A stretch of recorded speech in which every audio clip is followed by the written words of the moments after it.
কেটে কুমির আনার দিন শেষ, এখন আমি নিজেই কুমির, ওরফে অ্যানাকোন্ডা।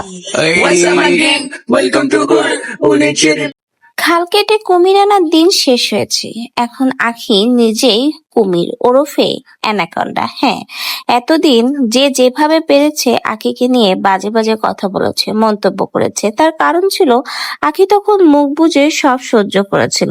আখিকে নরম পেয়েছিল বলেই তখন যে যেভাবে পেরেছে হাসরিয়েছে। কিন্তু এখন আখি আর সেই নরম আখি নেই, আখি হয়ে গেছে গরম। তাই তো আখি এবার নিজেই স্বীকার করলো সে এখন আর নরম নেই, সে এখন কুমির হয়ে গেছে ওরফে অ্যানাকোন্ডা।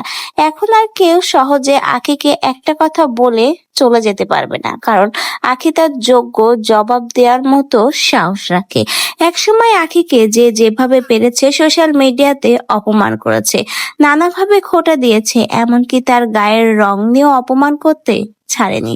যেখানে গায়ের রং আল্লাহর প্রদত্ত দান, আল্লাহ নিজেই সৃষ্টি করেছেন তার বান্দাদের, সেখানে আখির গায়ের রং নিয়েও প্রতিনিয়ত তাকে টোলের শিকার হতে হয়েছে। কিন্তু এখন আখি আর চুপ থাকে না, তাই তো আখি নিজেই ভিডিওর মাধ্যমে জানালো খাল কেটে আর কুমির আনতে হবে না, সে নিজেই এখন কুমির ওরফে অ্যানাকোন্ডা।